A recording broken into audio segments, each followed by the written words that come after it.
let's talk about children, today's youth, and how they are being hurt mentally. You know, they are being indoctrinated, and Hollywood and our elitists in academia, in Hollywood, it's everywhere, right? They're all working to try and essentially destroy the next generation of kids. Well, I was reading this article. I'll just go ahead and show you what the heck. Over Unheard, which is for people who don't consider themselves part of the herd. Okay. And there's this picture in it. Let me see if I can open this for you. It's a screenshot. And this was actually at a library. This is the children's book section that they're really putting front and center. Okay? Now, hopefully you can see these, but I'll go over them. You see here in the top right, we've got some kind of black power thing with the power fist, and we've got queer heroes down here in pink, next to young gifted black, something about recycling in the top left. I'm sure it's all about climate change, you know how it is. At the bottom, great women of the world, something else about great women worked wonders. Just above that, I see one about refugees. Another one to the right is also about refugees. You've got the rainbow. This book is actually called The Rainbow Flag, complete with the rainbow, of course, which was actually a Christian symbol, by the way. You know, it's sad now you see this Christian symbol of the rainbow and you think, them. What do you even say?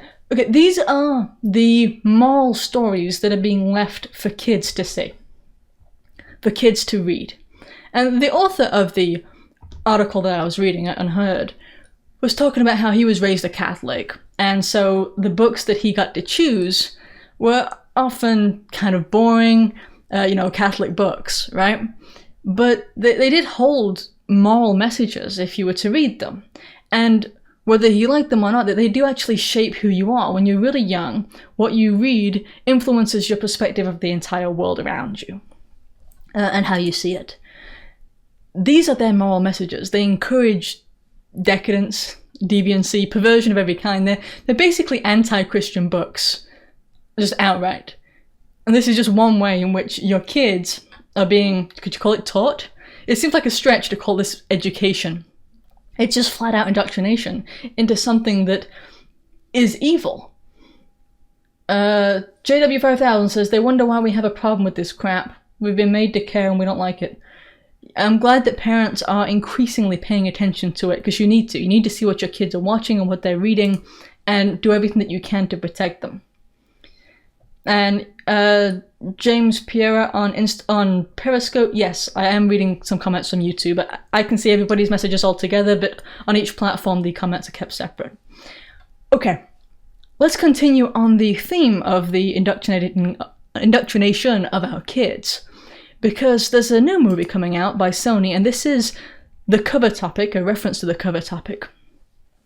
They're putting out their own new Cinderella movie.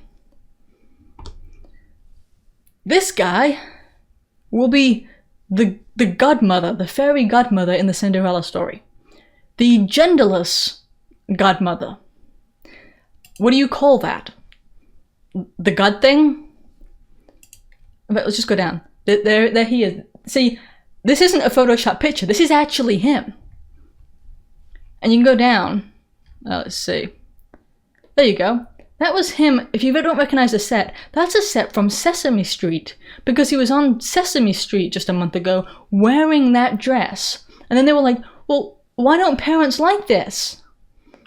Why do parents have a problem with him, a man, in a dress on a show for toddlers? Yeah. Yes, we have a problem with it. You know, it's just unbelievable. And you know what the role of the godparent was, or is supposed to be? It's a Christian role. It exists pretty exclusively in Christianity. And the role is supposed to be the godparents, the godmother, and the godfather are supposed to educate the child about God, about Christianity, about the faith. That is the actual meaning. That's why it says godparent. That's what it means. Not secular parent or random extra or whatever the heck this guy thinks it means. But he's going to be playing the character in the new Sony movie. And I'd like you to, you know what? There's a clip of him talking about his appearance. And I want to show you a few seconds of it. I'm not going to show you much, for obvious reasons. But we just gotta see this, okay? It's a classic fairy tale for a new generation. And I think that the new generation is really ready. You know, the kids are ready. It's the grown-ups that are slowing stuff down. Yeah, you're right. We're slowing stuff down. That's right. That's right. We're standing in the way. Absolutely. And this was a classic fairy tale, and that's an important point, because fairy tales were used to teach lasting moral lessons to children. Like modern fairy tales, what the heroes are. I'm trying to think of how do I even put this on this platform. But you know, it's the homo heroes. That's the modern person that you're set to aspire to. Back when we were kids, you know, I mean, seriously, this has happened so quickly. Back when I was a kid, which wasn't all that long ago, this wasn't a thing. It wasn't like there was gay propaganda everywhere around. That just wasn't the way it was. People knew better. People knew to protect kids from that. People wanted to protect kids from all sexuality, for that matter. You know, you had strong men, you had virtuous women, virtuous ladies even, but you didn't necessarily talk about who they were dating. That wasn't something that kids had an interest in. I mean, they saw mothers and fathers, and that was a good dynamic that you saw, but you didn't ever pay attention to, you know, their kind of, well, attractions. Because when you're a kid, you don't have, you know, sexual attraction. Kids aren't supposed to. Kids aren't supposed to be sexualized, you know? But apparently, movie studios now see them as like sexual objects in various different ways. I think you know what I mean by that. It's truly sick. I remember, you know, he was on Sesame Street. That's PBS. That's our tax money that's paying for that. It's our tax money that's paying for him in his dress to go and indoctrinate toddlers, your toddlers, our toddlers. And I noticed that one country in particular is doing something about this, and that country is Russia. And, you know, I seem to be liking Russia more and more. The Democrats keep screaming, it's Russia, Russia's evil.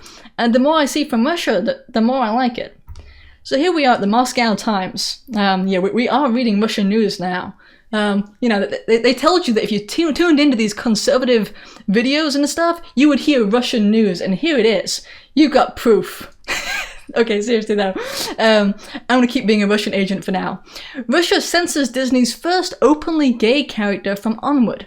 Okay, now take a look at this picture straight from Pixar.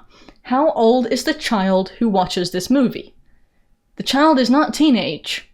The child is not old enough to care about your relations or to think anything of it, isn't old enough to be attracted to somebody of the opposite sex. Yeah? A child of that age isn't thinking in this way, but people like Disney and people like Sony, in the case of Cinderella, want kids to think in this way, as opposed to nurturing them and protecting them and keeping them from it.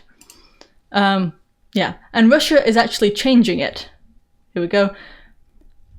Let me zoom in just a tad.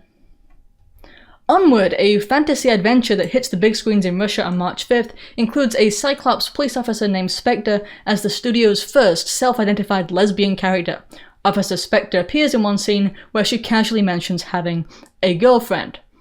Viewers who watched Onward dubbed in Russian told Kinopoisk that the word girlfriend had been changed to the more neutral partner and avoids mentioning Spectre's gender. Okay, so they're just essentially making it like non-sexual, right? Non-relationship, just a random partner.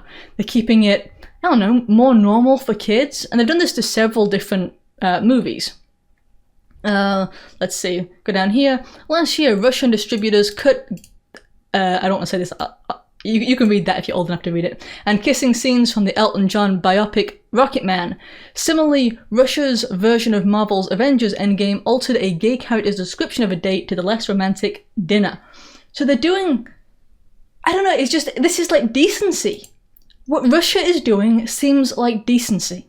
How is it that the Russian people are more moral than we are? And by the way, what they're doing here is they outlawed gay propaganda that's aimed at children in 2013. And so they're changing of this stuff to remove the gay propaganda that's aimed at children is a new thing starting in 2013. And I think it's a great thing. I do. I think it's horrendous that they seem to be more moral than we are, that they're going further in pushing their morality and ensuring that their kids are safe than we're willing to. Like, it used to be the FCC that would step in and get them on indecency charges and corruption of minors, but nowadays they know that the woke leftists will scream about just how they're infringing upon gay rights or something stupid like that. Yeah. Like, can you imagine the screaming, right? If we here in the United States decided that we wanted to pass a law that protects kids from gay propaganda, exactly what Russia did. Imagine the outrage. Of course, we didn't need laws before now. You know, it wasn't just the FCC that would step in, but generally, you wouldn't have a company as big as Disney or as big as Sony that was willing to put this kind of garbage out, because there was still just a token of decency left in these companies that has long since gone. Either that, or even if it wasn't decency, it was fear of public outrage because they knew that there would be plenty of it. And nowadays, the outrage just isn't there. If I were in a position, to change things, I would prevent, I would actually prevent the promotion of homosexuality, especially in places where there would be kids to watch it, and that would include things like gay pride parades. It would. I think it's wrong. I don't have any interest in policing what goes on in a bedroom or something, but we shouldn't have that paraded publicly as if it's something that's great, because it's not. It's gross in multiple different ways. And the church now is even quiet on this thing. Like, take the Catholic Church, okay? The Catholic Church is one that says and acknowledges homosexuality is a sin, which is true, and I'm glad that they're willing to do that. However, why do they never say anything for stuff like this? Like, they're this massive monolith with millions of different people who follow the Catholic Church.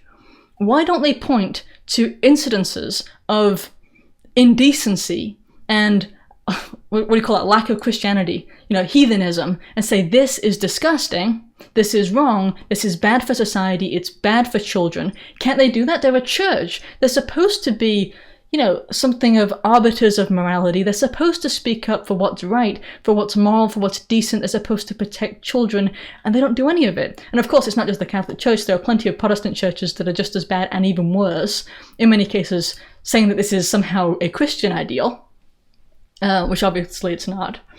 Wait, if you enjoyed that video, please remember to like and share. I can't grow without you. Also, if you want to be reliably notified of new videos, don't forget to subscribe to the newsletter.